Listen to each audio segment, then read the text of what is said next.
기도하겠습니다.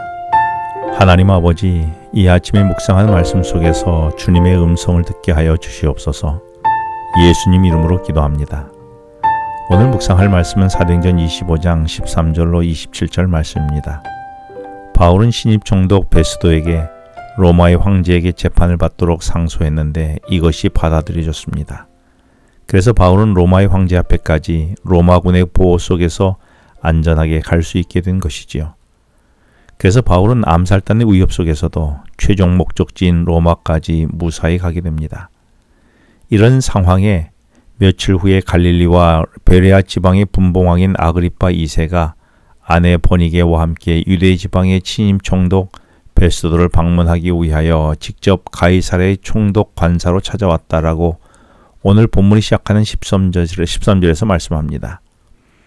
여기서 아그리파 2세는 헤롯 대왕의 증손자였습니다. 그에게는 예루살렘의 감독권과 대제사장 임명권이 있었습니다. 그래서 대제사장을 아나니아에서 이스마엘로 교체했던 인물이지요. 그리고 버니게는 본래 아그리파 2세의 여동생이었는데 그녀가 작은 아버지를 포함하여 2명의 남자의 여자가 되었다가 이혼한 후에 오빠인 아그리파 2세 집에 머물다가 오빠와 불륜 관계에 빠지게 되어 아내가 되었습니다. 그러다가 후에 예루살렘이 멸망된 후에는 로마 제국의 황제가 된 티투스의 정부가 되게 됩니다. 이런 복잡한 사연을 가진 아그리파 2세와 그의 동생이지만 아내인 버니게가 새로 총독이 된 베스도를 보러 온 곳입니다. 베스도 총독은 자신을 찾아온 아그리파 2세와 버니게에게 14절부터 바울 이야기를 꺼냅니다.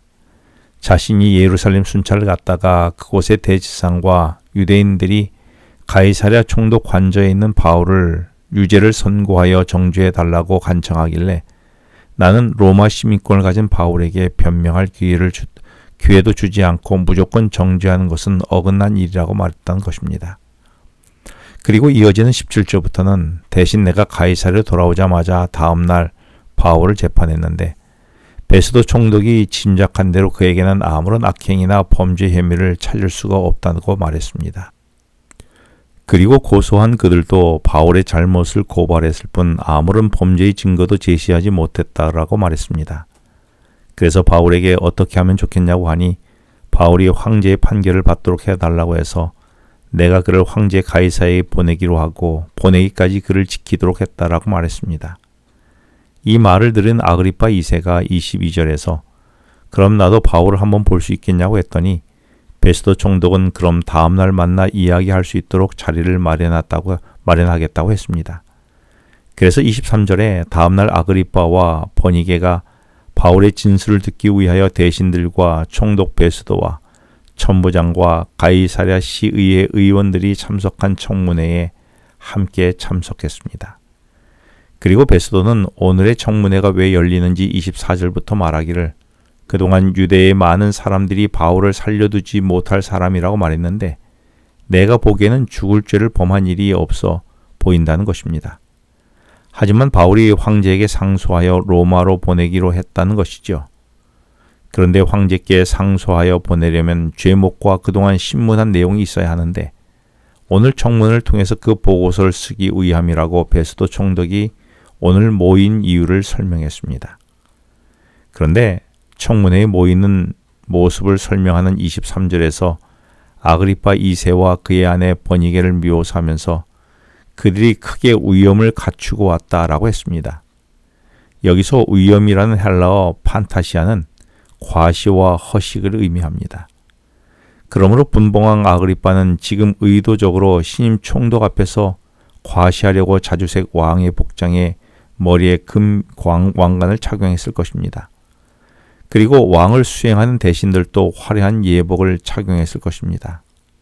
아마 이와 보조를 맞추어 바울 청문회에 참석한 베스도 총독이나 천부장이나 시중에 높은 사람인 시의회 의원들도 나름 화려한 복장들을 입고 나왔을 것입니다. 한마디로 청문회장은 자기 과시하려는 사람들의 경연장과도 같았을 것입니다. 그런데 바로 그 자리에 바울이 불려나간 것입니다. 바울은 지난 2년간 헤롯 궁에 구금되어 있어서 그의 옷차림은 그곳에 모인 사람들의 화려한 옷차림에 대비하여 상대적으로 누더기 같았을 것입니다.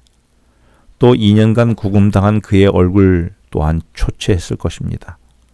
수염이나 머리카락도 제대로 다듬지 못했을 것이고, 그래서 전승에 의하면 바울의 키는 작고 머리는 대머리였으며 눈썹은 일자형이었고 코는 메브리코의 안장다리였다라고 알려집니다.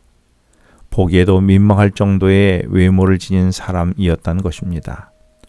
그 보잘것없는 바울의 몰골은 화려한 옷을 입은 자들에 비하면 너무나 보잘것이 없었을 것입니다.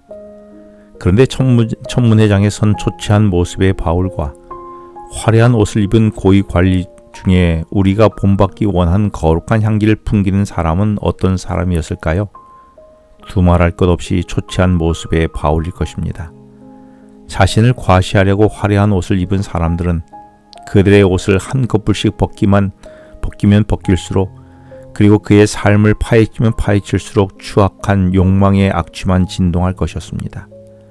그러나 바울은 그가 입은 허름한 옷을 벗길수록 그 안에는 사람을 살리는 생명의 아름다운 그리스도의 모습과 향기가 뿜어져 나오고 있었습니다. 그렇다면 나는 어떤 부류의 사람입니까? 그리고 어떤 부류의 사람으로 살아가기 원합니까? 기도하겠습니다. 하나님 아버지, 겉의 화려함이 아니라 내면의 아름다움을 풍기는 자로 오늘을 살게 하여 주시옵소서. 예수님 이름으로 기도합니다. 지금은 개인 기도 시간입니다.